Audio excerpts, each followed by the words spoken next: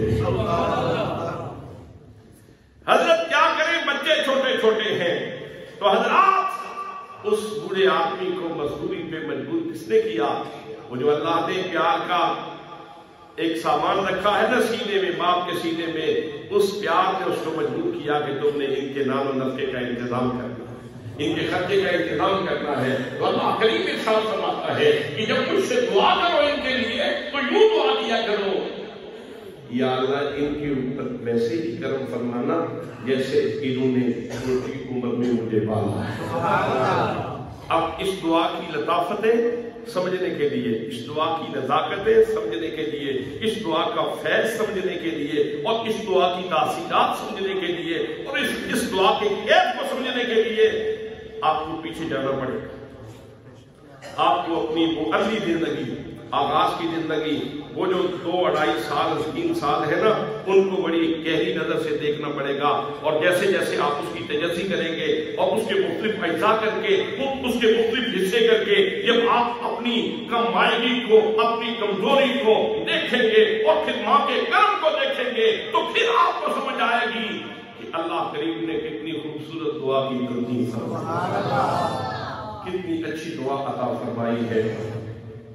صرف ایک واقعہ چھوٹا سا عرض کیے دیتا ہوں۔ اللہ نے فرمایا نا وَبِالْوَالِدَيْنِ إِحْسَانًا، والدین کے ساتھ اس نے سلوک سے پیش آیا۔ بس اسی پہ بات کو مکمل کر دوں گا۔ حضرت موسیٰ کریم اللہ علیہ السلام اللہ کے بڑے لاڈلے پیغمبر، اللہ نے معجزات کثیرہ سے نوازا آپ کو۔ ایک دن اللہ کی بارگاہ میں پیار سے لاڈ سے کہنے لگے میں تیرا کریم اللہ، میں تیرا لاڈلا پیغمبر، ذرا ایک بات تو بتا پروردگار کہ جنت میں میرا پڑوسی کون ہوگا؟ فرمایا میرے پیارے کریم اگر یہ سوال تم نے کر ہی دیا ہے تو پھر سن لو، وہ فلاں چوک میں بیٹھا ہوا قصاب وہ تمہارا جنت میں رفیق ہے۔ میں کریم وہ قصاب سوچنے لگے، لیکن چونکہ وہاں بولنا وہ بے ادبی تصور کیا جاتا تھا، جتنی اجازت تھی جتنا اذن تھا اتنا ہی بول سکتے تھے۔ واپس آئے، سوچا دیکھو تو صحیح اس کے اندر خوبی کیا، اس کے اندر کمال کیا۔ اس چوک میں پہنچے، قصاب کے پاس بیٹھ گئے، وہ گوشت بیچ رہا تھا، اس نے اپنا بہترین گوشت کے حصے کا ایک ٹکڑا لگ دیا اور اپنی ایک تھیلی میں ڈال کے وہ سائڈ میں رکھ دیا، باقی گوشت بیچنے لگا۔ شام تک اس نے گوشت بیچا، اب وہ گھر جانے لگا تو فرمایا جناب موسیٰ کریم اللہ علیہ السلام نے اگر مہربانی فرمائے تو آپ کا مہمان بن جاؤں۔ وہ کہنے لگا اتنے خوبصورت چہرے والا مہمان ہو تو مجھے اور کیا چاہیے؟ آپ تو اپنی شخصیت کو چہرے سے ہی نمایا ہے، اتنی یمن و سعادت والی ہستی اگر میرے گھر میں قیام کرے تو اس سے بڑی سعادت اور کیا ہوگی؟ آئیے ویلکم، خوش آمدید، آپ میرے گھر میں تشریف لائیں۔ موسیٰ کریم اللہ علیہ السلام اس کے ساتھ گھر پہنچے، اس نے دروازے سے اندر داخل ہو کے جناب موسیٰ کریم اللہ علیہ السلام کو بٹھایا، عرض کی جناب والا آپ مہمان ہیں، آپ کی تکریم بڑی ہے، آپ کا احترام بڑا ہے، لیکن میری ماں بوڑھی ہے، آپ مہربانی فرما کے مجھے اجازت دیں تاکہ میں پہلے اپنی خدمت کر لوں، بعد میں آپ کی ضیافت کروں گا۔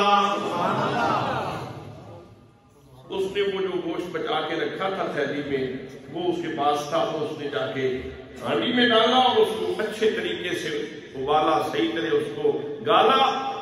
جب وہ تیار ہو گیا، اس کی یخنی تیار ہو گئی، تو اب اس نے وہ یخنی ڈالی برتن میں اور ماں کے قدموں کی طرف بیٹھ گیا اور آہستہ آہستہ تھوڑی تھوڑی چھوٹی چھوٹی سپیاں وہ ماں کے منہ میں ڈالنے لگا اور ماں پینے لگی، اور ہر گھونٹ کے اوپر ماں کہتی اللہ میرے بیٹے کو موسیٰ پیغمبر کا ہمسایہ بنا۔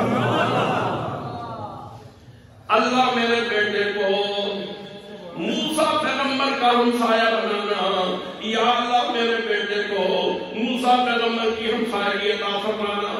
اب جناب موسیٰ کلیم اللہ علیہ السلام یہ سن چکے تھے، جانے لگے، کہنے لگے جس مقصد کے لیے آیا تھا وہ مقصد تو پورا ہو گیا ہے، اب میں جانا چاہتا ہوں۔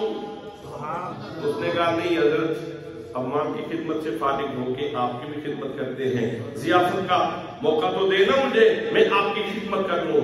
حضرات محترم جناب موسیٰ کلیم اللہ علیہ السلام اس کے گھر سے ضیافت قبول فرما کے صبح واپس گئے، یہ شام کو واپس گئے، لیکن اس سوال کا جواب مل گیا کہ جناب موسیٰ کلیم اللہ علیہ السلام کی ہمسائیگی میں اس کا قصاب کو موقع کیسے ملا۔ وہ قصاب کہتا ہوگا دھوپا رمی در ملوں چھاؤں میرے نال نے لوگوں میری ماریاں دعاؤں میرے نال نے دھوپا رمی در ملوں دھوپا رمی در ملوں چھاؤں میرے نال نے لوگوں میری ماریاں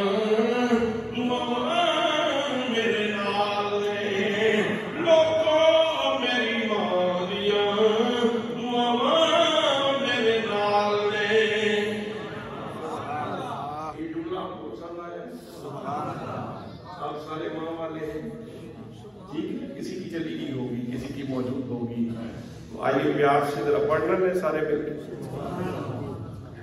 تو پانا نینداری مینوں چھاؤں میرے نال نے لوگوں میری ماریاں دعاواں میرے نال نے لوگوں میری ماریاں دعاواں میرے نال نے۔